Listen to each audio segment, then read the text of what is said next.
పక్కా కొలతలతోటి కొత్త ఆవకాయ పచ్చడి అండి. దానికోసం 2 కిలోల మామిడికాయ ముక్కలు ఈ విధంగా కట్ చేయించుకున్నామండి. కట్ చేయించుకున్న తర్వాత ఇలా కలుపుకోవడానికి వీలుగా ఒక బేషన్లో వేసుకున్నామండి.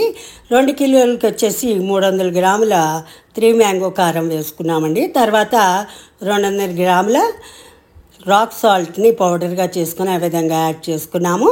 తర్వాత ఒక 100 గ్రాములు ఆవపిండి కూడా వేసుకున్నామండి. తర్వాత ఒక పావు కప్పు మెంతిపిండి, తర్వాత 2-3 టేబుల్ స్పూన్ల పసుపు, తర్వాత 100 గ్రాములు పొట్టు తీసిన వెల్లుల్లిని ఈ విధంగా వేసుకోవాలండి.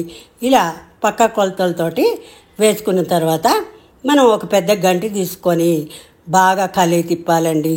బాగా కలయి తిప్పితే మనకి ముక్కలకి బాగా ఉప్పు కారం పడుతుంది. తర్వాత కొంచెం ఒక కప్పు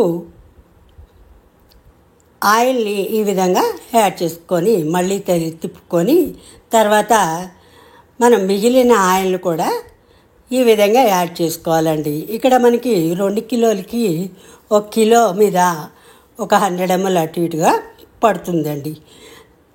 తర్వాత మనం ఇలా మళ్ళొకసారి బాగా కలిగి తిప్పుకొని ఒక ఎయిర్ టైట్ కంటైనర్లోకి తీసుకొని ఉంచుకుంటే మనకి ఆవకాయ పచ్చడి 1 సంవత్సరం పాటు బాగా నిల్వ ఉంటుందండి.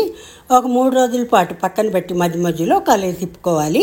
ఆ తర్వాత వాడుకోవటానికి ఉపయోగపడుతుంది. ఈ విధంగా మనకి కొత్త ఆవకాయ పచ్చడి కొలతలతో సహా రెడీ.